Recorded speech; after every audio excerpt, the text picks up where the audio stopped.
안녕하세요. 저는 수원에 사는 30대 직장인입니다. 저는 생활용품을 제조 및 판매하는 회사에서 영업 지원 업무를 맡고 있습니다. 이번에 새로운 팀장님이 상사로 오셨는데 우리 회사와는 전혀 다른 직종에서 이직하신 분입니다. 팀장님이 소속 부원의 실무 업무 파악을 다 하지 않고 현업의 상황을 잘 모른 채로 업무 지시를 하시는 경우가 자주 있는데요. 물론 다른 업종에서 오랜 경력이 있더라도 새로운 업종과 환경에서 업무를 시작하게 되면 혼란스러운 부분이 많고 적응을 하는 데 어려움이 많은 것을 물론 잘 알고 있습니다. 그래서 업무 지시를 하시면 관련 설명과 대안을 드린 경우가 몇 번 있었는데요. 팀장님은 그냥 자기 지시대로만 따르라고 하니 혼란스럽고 짜증이 나더라고요. 이렇게 업무적으로 부딪히다 보니 자꾸 불만이 점차 쌓이고 저도 그것을 은근히 표출하게 돼서 결국 팀장님과 관계가 어색해져 버렸습니다. 그래도 상사인데 제가 너무 감정적으로 판단하고 행동한 거 아닌가 싶다가도 상사의 그런 부족하고 답답한 모습이 신경 쓰이고 그냥 참고 일하려고 하니 스트레스도 쌓이는 것 같아서 고민입니다. 주변의 다른 선배님들은 팀장에게도 다 이유가 있을 것이라고 감정적으로 바로 반응하거나 상사에게 따지는 듯한 티를 내지 말라고 하네요. 이런 일로 고민하게 될 줄 몰랐는데 저는 어떻게 하면 좋을까요?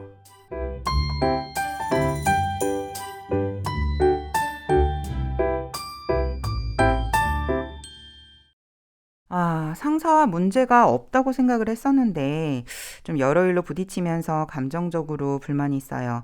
좀 힘들어하는 사연인데요. 그럼 오늘도 이러한 마음의 세계에 대해서 강사님과 이야기를 나눠보는 시간을 가지겠습니다. 강사님?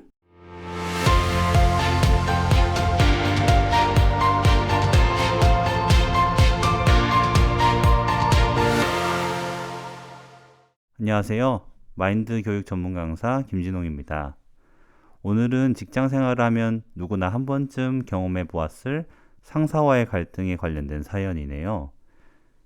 저도 예전에 사연을 보내주신 분과 같은 경험이 있었습니다. 사연과 비슷한 상사였는데 제 상사다 보니 간단한 지시사항은 군말 없이 따랐었어요.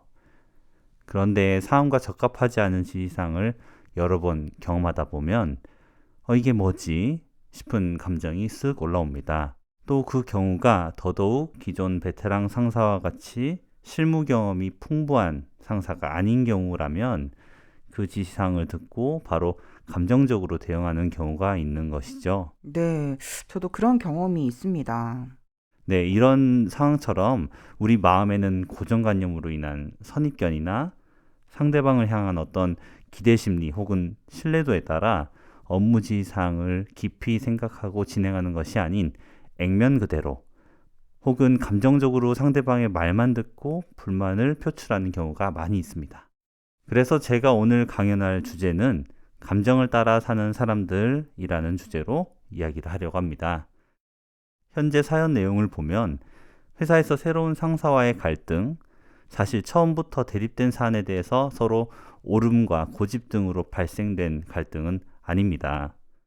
새로운 팀장에 대해 나쁜 감정이 있었던 것은 아니지만 실무를 잘 모르고 업계 상황이나 직무에 대한 감이 떨어져 보이는 부족한 모습 속에서 조금은 고집스러운 그 상사의 지시사항에 감정적으로 받아들이고 나도 모르게 무시하며 답변하고 지시에 불응하고 핑계를 댄 것으로 보여져요. 물론 그 답변과 핑계에도 사실 부하 직원으로서 논리적인 이유와 명분도 있겠지만 결국 감정을 따라가며 반응하는 부분에 익숙해졌던 것이죠. 그러다 보니 부하 직원은 사실에 대한 명확한 구분은 좀 부족했었던 것 같습니다. 그러네요. 부하 직원이 감정에만 따라 행동했던 부분들. 좀 강사님 말씀을 들어보니까 아쉬운 부분이 사연에서 잘 보여집니다. 네, 그렇죠. 특히 제가 볼 때 이런 부분들이 좀 아쉽습니다. 첫째, 내 기준에서 이해 못하는 지시라 해도 그것이 불법적인 부분이 아니라면 행여나 비효율적이고 분명치 않은 목적이 있더라도 나름의 상사의 숨은 의도나 다른 판단이 있을 수 있잖아요. 그리고 상사의 표현이 좀 애매하거나 미흡해서 부하 직원에 대한 설득이 부족한 것일 수도 있는 그런 가능성. 그 가능성이 있었을 텐데 그 가능성을 그저 감정으로 여기고 무시하며 깊이 생각하지 못한 부분. 둘째로는 상사와의 불편한 관계는 그 순간에서 끝나는 것이 아니라 조직 내에서 부하 직원의 어떤 평판, 인사평가, 그리고 업무 과정에서 상사와의 협조 관계 등에서 불이익이 있을 수 있는 부분을 간과한 부분. 마지막으로 좋은 관계로 발전시킬 수 있는 기회를 감정에만 치우쳐서 그 결과를 위기로 끌어간 부분. 이런 부분들이 조금만 생각해보고 분별을 해보았다면 그 부하 직원분은 감정에만 치우쳐지지 않았을 것이라고 생각이 돼요. 깊이 사고하고 행동하며 언급하고 또 반응했다면 그 상사분과 좋은 관계로 계속 나아갈 수 있었을 것 같은데 조금 아쉬운 부분입니다. 네, 정말 그렇네요. 이제부터라도 그 상사에게서 선입견을 좀 내려놓고 감정에만 이끌리게 마음을 내어두지 마세요. 사실은 어떠한 상황인지, 결국 진실은 무엇인지, 그리고 지혜로운 해결책은 무엇인지를 차근차근 생각해 보면서 상사와 대화하고 오해도 풀어가야 될 것 같습니다.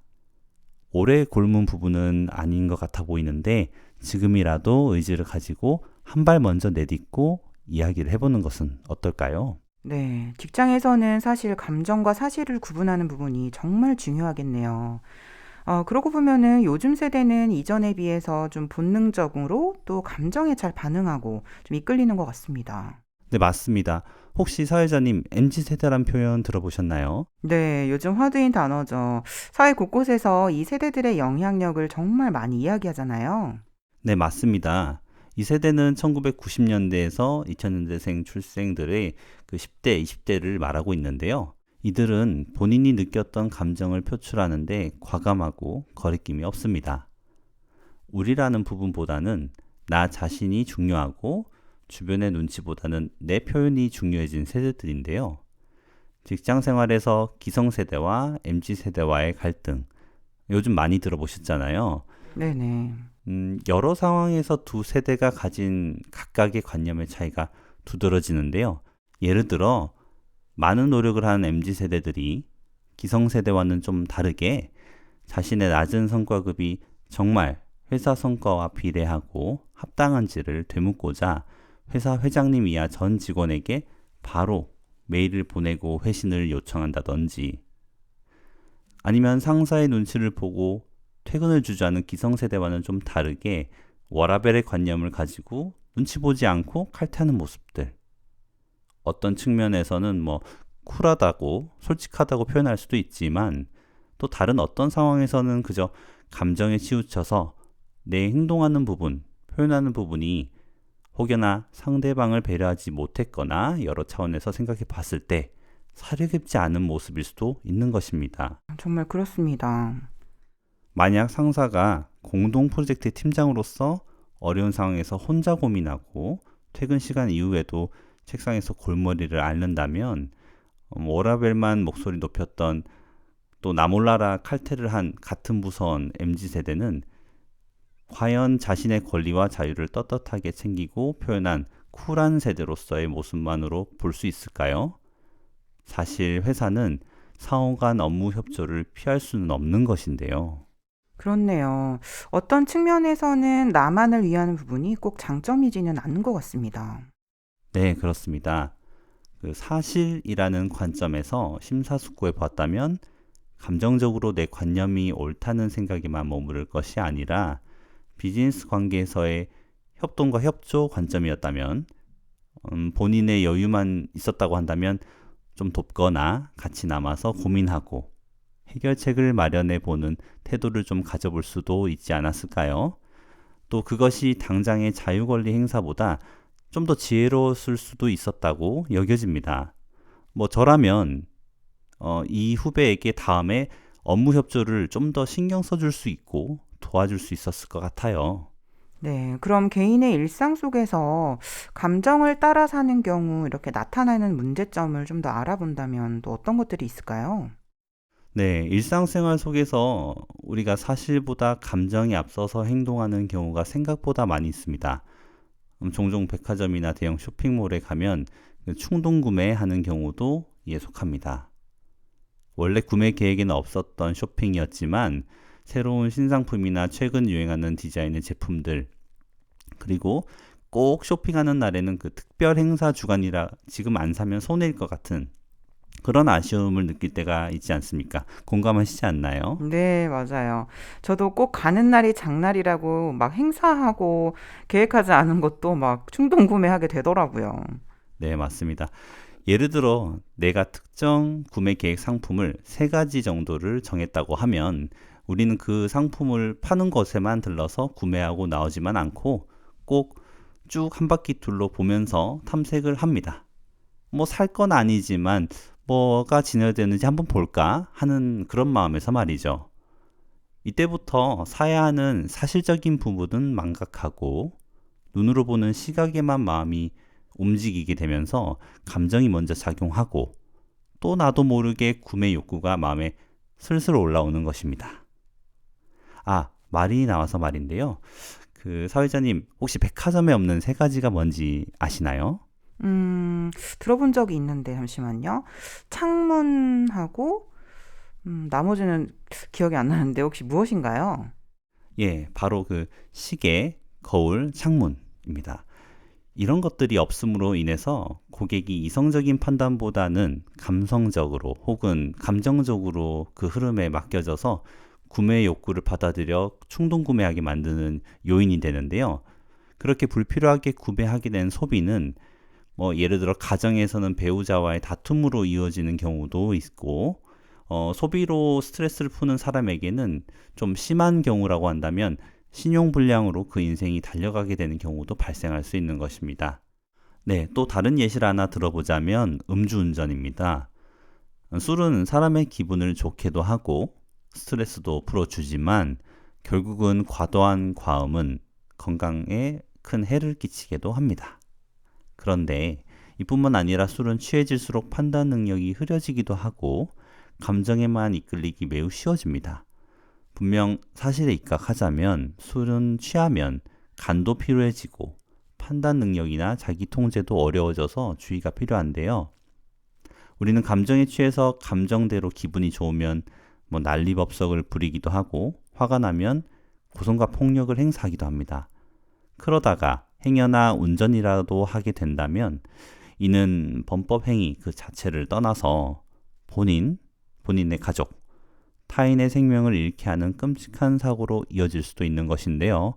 이는 감정에 이끌려 흘러가는 그 결과가 단순한 피해나 부정적인 결과 그 이상이 되는 것입니다.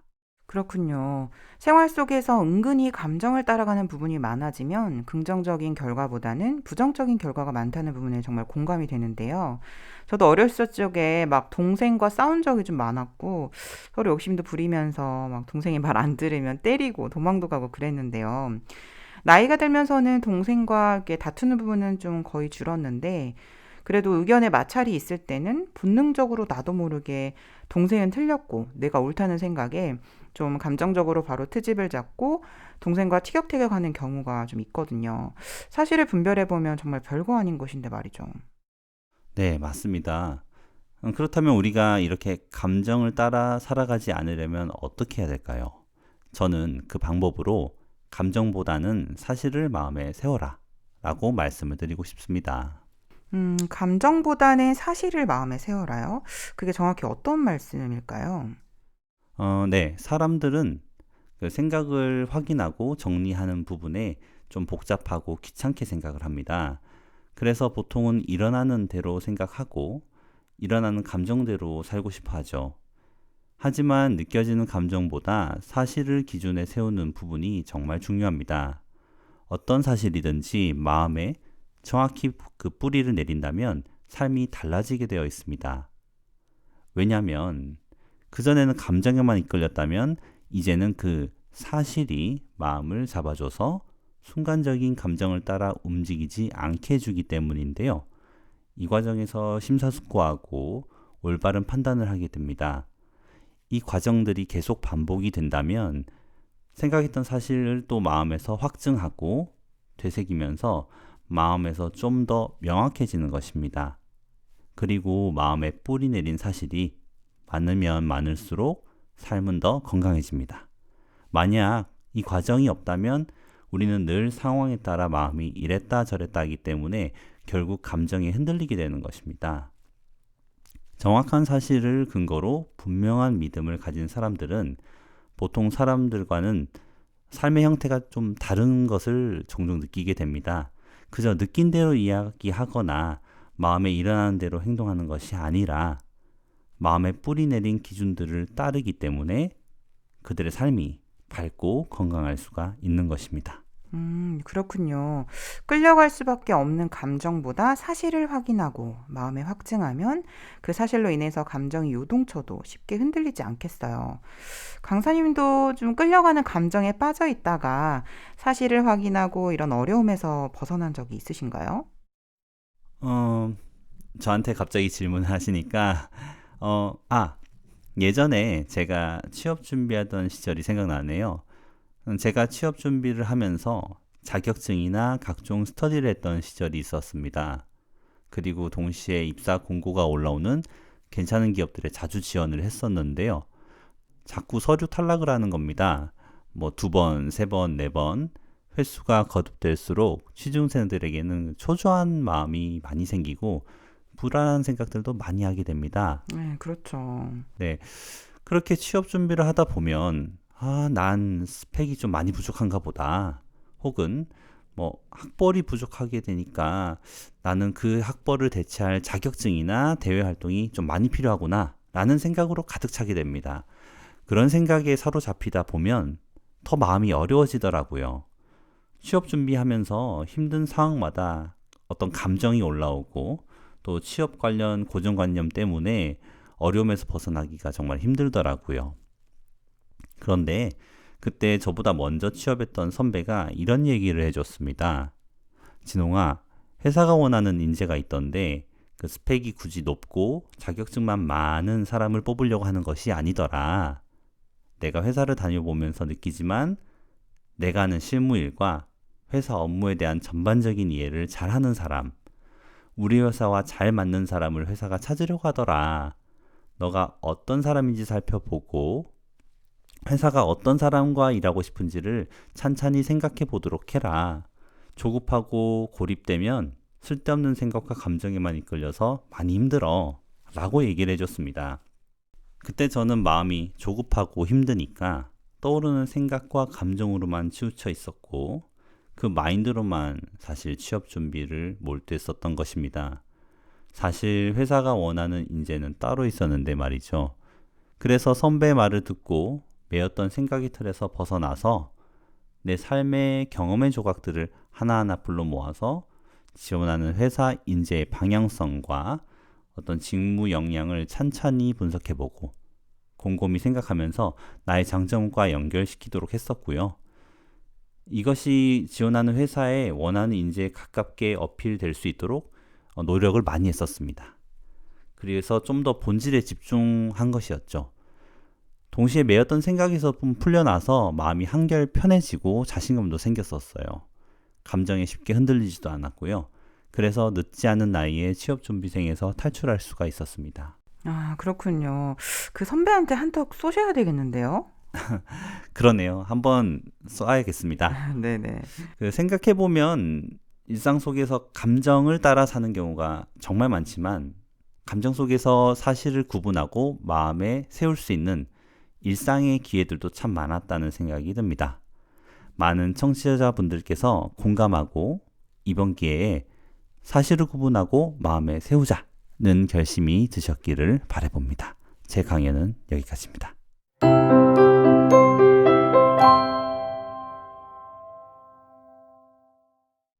네, 오늘은 감정을 따라 사는 사람들이라는 주제로 이야기를 나누었습니다.